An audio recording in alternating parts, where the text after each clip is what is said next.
You know, when we think about power and influence, we're usually told to speak up, to make our voice heard. But what if the most powerful thing you can do is to say nothing at all? Today, we're diving into a really counterintuitive law of power. Always say less than necessary. So, let's start with a story. Picture this. It's 1825 in Russia. A rebel leader, a guy named Kondraty Ryleyev, is on the gallows. The noose is around his neck. The trapdoor opens. But then, snap. The rope breaks. He just crashes to the ground, a little bruised up, but unbelievably, he's alive. Now, you have to understand, back in those days, something like this was seen as a huge deal. It was like a sign from heaven, literal divine intervention. By tradition, it meant an automatic pardon. The entire crowd is just stunned silent. The executioner doesn't know what to do. This guy should be a free man. So Ryleyev, he kind of struggles to his feet, probably thinking he's been saved by some miracle. And in that one moment, he has a choice. He can stay silent and just accept this incredible gift of life, or he can open his mouth. What do you think he did? He just couldn't resist making a sarcastic joke about the state. Well, a messenger immediately reports this exact quote to the Tsar, who was literally in the middle of signing the pardon. And when he hears the remark, the Tsar rips the document in two and says, "Well then, let us prove the contrary." The very next day, Riley was hanged again, and this time, the rope held. That story, as brutal as it is a perfect illustration of Law 4. The more you say, the more common you start to seem, and the more likely you are to say something foolish, or in his case, something that gets you killed. See, powerful people impress and intimidate by saying less.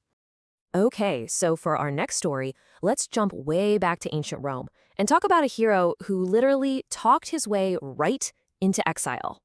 So this guy, Gnaeus Marcius Coriolanus, he was an absolute legend. He was always off on the battlefield, so the people of Rome only knew him through his incredible deeds. His silence let them project all their own ideas of greatness onto him. He wasn't just a man, he was a myth. But then he decided to run for the high office of consul, and that meant he actually had to speak to the people. And the second he opened his mouth, the more he talked, the magnificent myth that he had built around himself just started to crack and fall apart. And the difference was just jarring. I mean, his actions built this legend of a silent, powerful warrior. But his words? They revealed an arrogant, insecure braggart.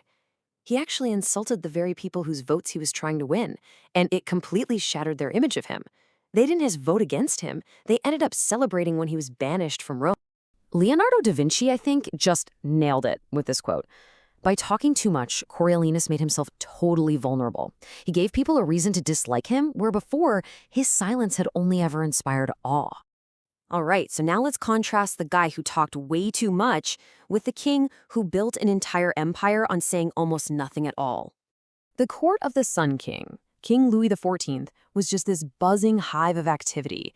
You had his ministers and nobles constantly chattering, arguing, trying to jockey for position and influence. It was a world totally built on words. But after they had completely exhausted themselves with all their passionate arguments and their desperate pleas, the king would just look at them with this totally unreadable expression, and he'd end the whole discussion with 3 simple words. And the effect of that simple phrase was just profound. It terrified his court, because no one ever knew what he was thinking. They couldn't manipulate him. Instead, they would nervously rush to fill the silence, and in doing so, they'd reveal all their own plans and weaknesses.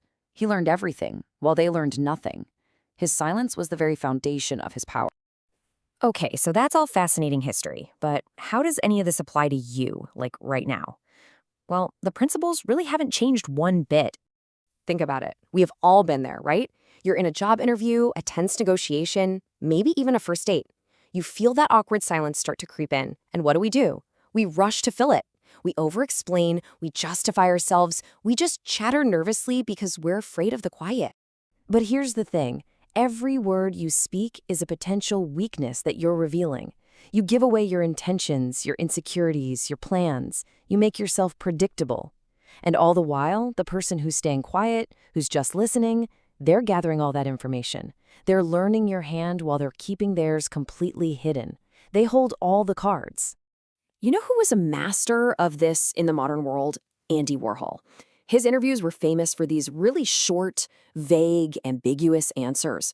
The less he said about his art, the more other people talked about it, and the more valuable it all became. He built his entire mystique on strategic silence. So understanding the power of silence is one thing, but actually wielding it, that's a whole other story. So let's break down how you can actually put this into practice. You can practice this with 4 really simple steps. 1. Just pause before you speak. That tiny gap signals that you're in control. 2. Answer in fragments, not long essays. Make them work for the information. 3. You have to embrace the awkward silence. Let them rush to fill it. I promise they will almost always reveal more than they meant to. And 4, when you finally do speak, make it count. Rarity creates value, and that absolutely applies to your words. But, and this is a really big but, you gotta be careful. This is not a one-size-fits-all role. Power isn't about becoming a mute. It's about being strategic. In some situations, especially with, say, a boss or a superior, deep silence can be read as incompetence, or even like you're being insubordinate. It can make people really insecure. So you really have to learn to read the room. Silence is for projecting power and mystery, for forcing other people to show their cards. But sometimes, a flood of words is the perfect smokescreen. It lets you play the harmless fool while you distract your opponent and go after your real goals. So, what's the ultimate takeaway here? Power is a game of appearances, and mastering what you don't say is often way more important than what you do say. So the question I want to leave you with is this. In your next important conversation, who's going to be in control of the silence? Who's going to control the room?